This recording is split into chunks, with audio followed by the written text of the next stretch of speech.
Right, beautiful people, lots of freedom. This is Talk Waves TV. Yes, and we give you the back-to-back news and information on Talk Waves TV. Yes, if you're looking for all kind of news, ranging from what is happening in Biafraland to Simon Ekpa and every other information, you can tune into Talk Waves TV because we give them back-to-back to you.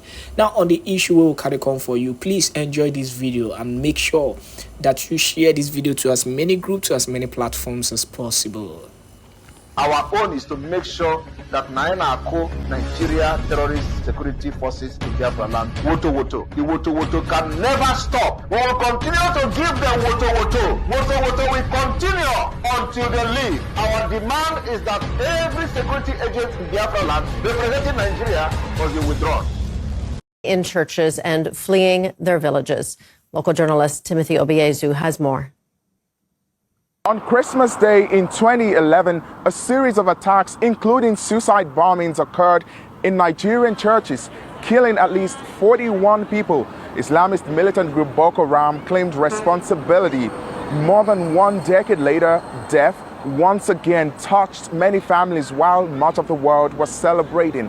Almost 200 people, predominantly from Christian communities, were killed in central Nigeria in attacks that started on Christmas Eve and lasted several days. The question many are asking is, how could this have happened? It's worrisome that lives of my fellow Nigerians are being slaughtered and nothing is happening. And then it becomes more worrisome considering that I could be in their own shoes just because of my faith. And it just brings to question how a lot of other people are faring in this country. I think they should put themselves in the shoes of Christians and imagine their own family or their family members going for being killed for religious reasons. It's really painful. It actually worries me because it's a conundrum that we still, even in the 21st century, we still get to experience and hear things like this. Christian groups say the pattern has become all too familiar and often comes with prior warning from the perpetrators. They say authorities hardly act when the threats are reported. Nigerian officials have promised to make those responsible pay, but no group has claimed responsibility for the latest killings, though locals point the finger of blame at Fulani militias in the area who often clash with predominantly Christian farmers for grazing land. But while many experts say there is an economic aspect to this violence, it has more to do with ideology. They say that terror groups are trying to expand their radical Islamist agenda in northern Nigeria. Paul Robinson, CEO of Release International, which supports persecuted Christians around the world, said these latest attacks sought to bring terror to Christians at Christmas.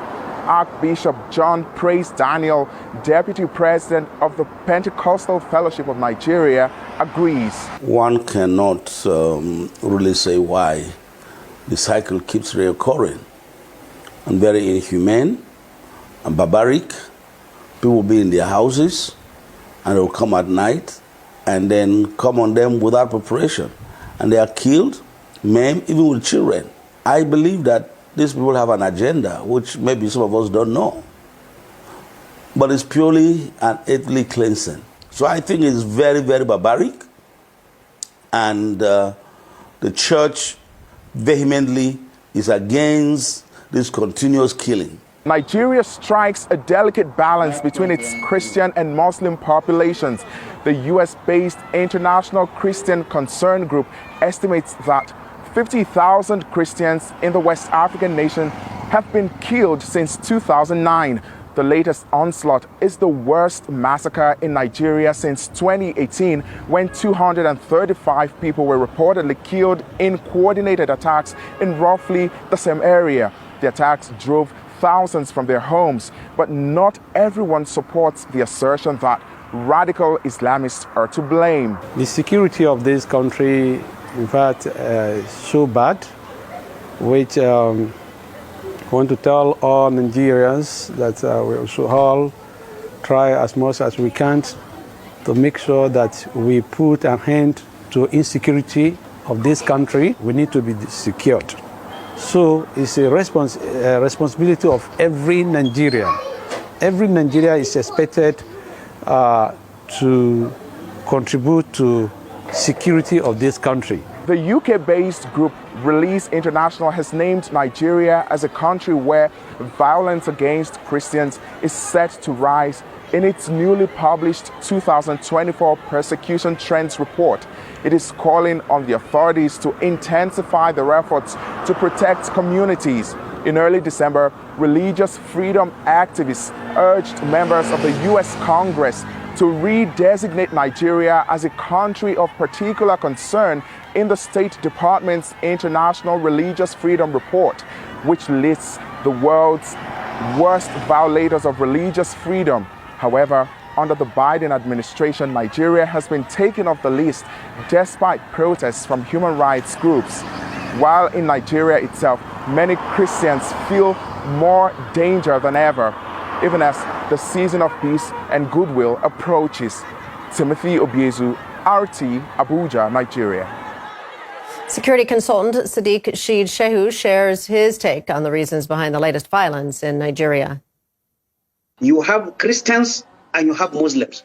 But apart from that identity divide, there are also the economic identity. Because of these various identities, even the political leanings in that area has taken another identity crisis. So these are the melting pot. It is an issue of overpopulation. It's an issue of land use. It starts with a small attack on one side, and then a reprisal attack, probably with a highly proportional loss of lives and property. So this is one important issue that people have to understand. The solution is in the hands of the people in the plateau, and it depends on whether the government is ready to take a radical position, irrespective of political or religious or ethnic leanings. I'm fully in support of IPOB Autopilot. And the way they carry out their activities? No struggle for independence that is smooth. No struggle for independence, for freedom that is a gentleman business. Go all over the world. It will always be Røckèt. Is Nigeria at war?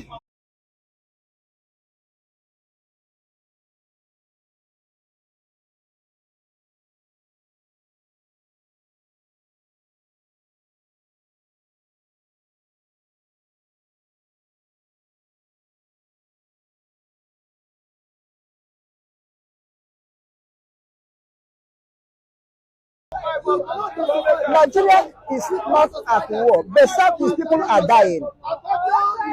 Nigeria is not at war, but in Biafraland the people are dying.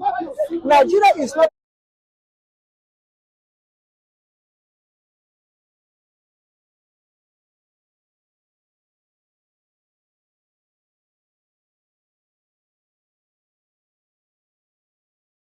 at war, but in the belt, Plateau people are dying.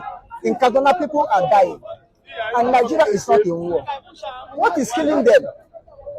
Is it a natural disaster killing them? What is killing them? Is it bird flu is killing them? What is killing them? Is it Kwashiorkor? There's insecurity, the activities of the IPOB and also ESN. IPOB and ESN become insecurity. The activities. People that are fighting for themselves. People are fighting for their liberation. What of the bandits? What of the Fulani herdsmen? What are they? And you are asking me whether are we in war? What will remain again? It's only one drum and fighter will be roaming in the air. It's only when we hear catching. Before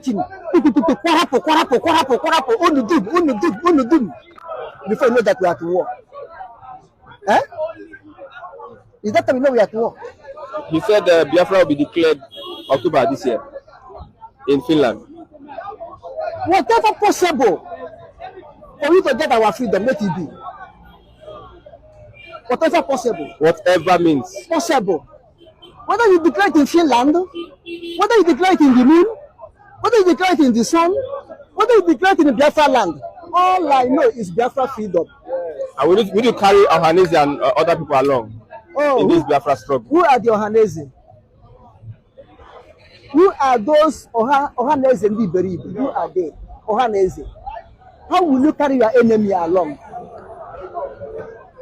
your enemy. They're asking for the use of Nnamdi Kanu. Forget about, we put Nnamdi Kanu where he is. Ohaneze will make this to be worst in Biafraland. Okay, look at him now, though. When he was the president general of Ohaneze, he said, if Biafra and Nigeria will start war now, he will turn to Bisabo. He said with his own mouth. That's what he said. He said with his own mouth. But he will turn to Bisabo against Biafrans. He said, open mouth and say, whosoever should touch to Fulani should first of all kill him before the people touch Fulani. He says so. I want to say so. And people like this, people want Biafra to carry along in Biafra. Biafra to carry along in something of Biafra. Then which means you want Biafra to die totally. You want Biafra to die completely. What is the grand plan? I don't understand. Why all this? It seems the Fulani tribe is the only tribe in Nigeria that enjoys going about to kill. Because Constitution permitted them. I don't understand. Constitution permits them. You go in the Nigerian Constitution, it's only one section that have right to carry gun, which are the Fulanis. Your God will make you want that. Which are the Fulanis? It's in the Nigerian Constitution. That is why whenever you say change the Constitution, they will tell you no.